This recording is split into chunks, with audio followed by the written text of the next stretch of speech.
Hi there guys, and welcome to a Cardiff Sports Nutrition video. Something slightly different today. It's a new series we're going to be bringing out, and each one's going to be with Dr. Paul Rimmer. What we're going to be doing is talking about nutrients, talking about nutrition, and we'll also occasionally be talking about training. So first of all, I'd just like to introduce Paul. Paul, if you could introduce yourself.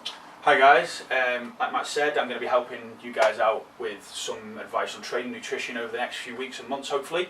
My background is degree in sports nutrition, health and exercise as well was sort of rolled into that. I've got a Masters in sports injury and my PhD is in healthcare sciences. I'm presently involved in the fitness industry as the sort of chief educator and the course leader for Neil Hill Academy, which is just an online training course for personal trainers trying to take their knowledge to the sort of next level really. On the side of that, I've written content on pretty much everything you can imagine: nutrition, training, psychology of food, you know, across a number of different sports. So yeah, I've worked alongside Cardiff Sports Nutrition for a long time now. So they asked me to get involved with this project, and I jumped at the chance to come and hopefully give some useful information to you fine people. Brilliant. So today we're going to start off quite basic today, and then each week progress on what we've followed up on from the week before. So today we're going to be talking about macros. What are macros, macronutrients, how important are they, and how important is a decent macronutrient split within your calories? So what are macros? Macros are the three fundamental nutrients which make up your calories in a day. These are proteins, carbohydrates and fats. When looking at macros, you need to take into account how many calories there are in each one of these nutrients, because together they build up what we call our baseline calories. So a gram of protein is 4 calories, a gram of carbohydrates is 4 calories, and a gram of fat comes in at 9 calories. Hence why you would, in a normal day, eat a lot less fats compared to your proteins and carbs. You've then got to work out how to split up these three macronutrients to hit your daily calories. So what we're going to talk about is if there needs to be a decent macronutrient split, and how to assess that macronutrient split within what goals you want, whether that be muscle gain or fat loss. So Paul's just going to talk to you really about how important this split is. I think the first thing to think about when you're looking at designing your own macro split, like Matt said, is to actually get your calories in order, understand what your maintenance calories are before you start playing around with these things. And that can be done in a number of different ways. The most effective way to do it is to use, there's plenty of apps out there to track your food, see how your weight goes. And also there's logbooks and things you can keep yourself, a little food diary to help those things out. Once you've kind of got where your baseline calories are, the next thing to look at then is like Matt said, is to think about the proportions. Now, of the macronutrients, the three macronutrients, carbohydrates, proteins and fats, 2 of them are essential, 1 of them isn't. Now, just because it isn't essential doesn't mean it's not beneficial. We'll talk about that maybe another time. So protein is essential. You've got essential amino acids that are basically, that means the word essential means they're essential for life. And you have essential fatty acids as well. So they're essential from the diet. We can't synthesize them themselves in our body, so we need to ingest those from foods. Now the amounts of protein that we have and the amount of carbohydrates that we have and the amount of fats we have will largely be dependent on our goals. Of those 3 macronutrients, protein is the one that is likely to change the most dependent on what your goals are. And there's a number of different reasons for that, which we'll get onto in a minute. So relating to sort of fat loss and muscle gain as well. And then fats generally will stay fairly consistent, and carbohydrates can then be adjusted depending on what your calorific demands are. Both carbohydrates and fats, you know, there's proponents of high carb, low fat, high carb diets. Really a lot of what the foods that you ingest will depend on is how you feel on those specific foods. I'd always recommend keeping some fats in the diet because they're essential, whereas, you know, roughly about 1 gram per kilogram of lean body mass is where most people would start. You can drop that down a little bit to, you know, I would suggest much lower than 0.5 grams per kilogram, or you can take it higher. So for those looking to gain muscle, or those who struggle to put on weight, fats are a really good source of energy, because they're, like we were saying before, 1 gram is 9 calories. So you get a lot of calories for a very small amount of food, which for someone trying to put on weight is going to be beneficial, because it means you don't have to put a large amount of food volume to get your calories up, okay? Carbohydrates, they're important for muscle gain because they're going to fuel your training as well, okay? They also cause the release of insulin, which is an anabolic hormone. It's the most anabolic hormone in the body. So by having carbohydrates in and around your training, that's going to help promote muscle growth and stop muscle protein breakdown.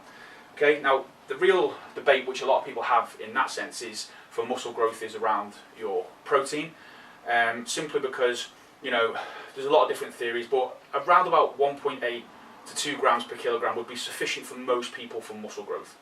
Now, protein changes when you're dieting, and it changes for two reasons. Obviously, when you're dieting, you're in a caloric deficit, so you need to be careful that we don't eat muscle tissue. So again, if you've got that amount of protein in your diet, it's fine, but protein in a fat loss program is really important because it's what is called satiating. Now, satiating is it gives you a feeling of fullness. So I recommend, and most of the current research that's available suggests that if you keep your protein intake at around 2.5 grams per kilogram, okay, that will be enough to obviously preserve muscle tissue, preserve lean tissue, help maintain metabolic rate, and also to keep you full enough, so you're going to help reduce those cravings as well. Just quickly, but while we're talking about that, in terms of someone looking for generic, just looking for a fat loss, their goal is to lose a bit of fat. What you guys need to remember is that this macronutrient split is very important, but you've got to look at the widest spectrum in that, and that is your overall calories. So for someone who is purely just looking to lose weight, don't get too hung up on these specific macros, and first of all look at what you are eating throughout the day, because I mean, I don't know what your view is. If two people are eating 2,000 calories a day, they're both in what we call a caloric deficit, so expending more energy per day than what they're putting in their mouth, they will both lose weight at the end of the day. So is there a specific macronutrient split for each person? How is that going to affect their fat loss goals? Okay, fundamentally there's two things we need to sort of split apart here. That's an important term to think about, and one is weight loss and one is fat loss. Weight means you're losing mass from your body. It doesn't tear apart whether that weight loss is coming from body fat or whether it's coming from muscle tissue, okay? And that's where the macronutrients come into play, okay? So if I give someone a 2,000 calorie diet, which is very low in protein, and very, you know, the rest of the macros are from carbohydrates and fats, you know, there's going to be different hormonal responses there, but fundamentally, if we just talk about calories, you know, they're going to lose weight, but is that going to protect muscle tissue? Possibly not, okay? Whereas if I've got someone who has a macro split and they're getting, say, you know, they're 200 grams of protein, whatever their body size is, within that, then it means that there's less chance they're going to lose muscle tissue. So there's still going to be weight loss, and you might expect they'd lose the same amount of weight because of energy balance. However, what we fundamentally want to do is drive our processes in our body from eating our macronutrients, getting enough protein in there to actually preserve muscle tissue, to initiate fat loss, not just weight loss, okay? So if we think about this in terms of importance, obviously calories are the most important thing. So if you're just starting out, getting your calorie balance right is there. Then we move on to the macronutrients and then the micronutrients and everything else that falls into place after that. So yeah, I do agree with what Matt's saying there, that calories are the overriding kind of power that controls whether you're going to gain weight or lose weight. Okay, but by the macronutrients and the influences they have on different physiological processes, we can actually direct those processes to work in our favour. So I think that's where the importance of understanding macronutrients comes in. Now, you don't have to overcomplicate it. You know, in one sense, this may seem complicated to you, but like I say before, if you're getting, say, 40% of your calories from protein, that will be high enough. The rest of your carbohydrates and fats when you're starting out is basically just what foods you feel better on, okay? You'll find inherently as you go through maybe a fat loss protocol or a fat loss diet, you'll naturally, even if you can afford to have maybe slightly what you call processed or junkier foods in there, inherently over time as your calories get lower, which is an inevitable thing as you lose weight, you'll plateau, you'll tend to find that you will start to go from, say, more sugary foods that you can fit in naturally to more voluminous foods, more filling foods, so foods that have higher levels of satiety as well. So that's another thing which we're going to talk about in later videos, is actually what different foods do in terms of hormonal response and how that can actually impact on muscle gain and fat loss. But I think for this video, the take-home message really is that macronutrients are the portions of your food that give energy. Calories is the overriding thing that will determine whether you gain weight or lose weight. However, if we want to guide fat loss and not just weight loss, we need to be thinking carefully about our protein.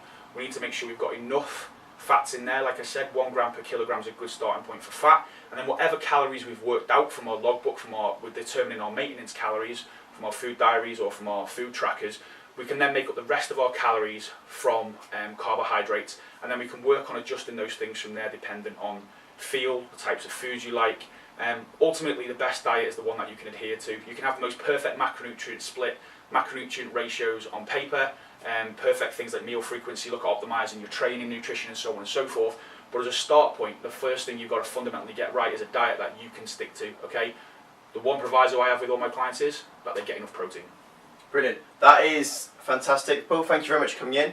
We'll leave that one there today, guys. I think next week what we'll do is follow on with this macro thing and maybe start looking into different type of splits. The RAF about low carb diets. Is it the best way to burn fat? Can you lose weight, lose fat on a higher carb diet? Little things like that. High fat diets. Are high fat diets actually a good way to go when looking at fat loss?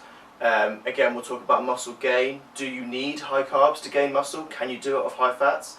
But we will cover that next week. Thank you for watching, guys, and please stay tuned for a lot more content coming up in the next few weeks.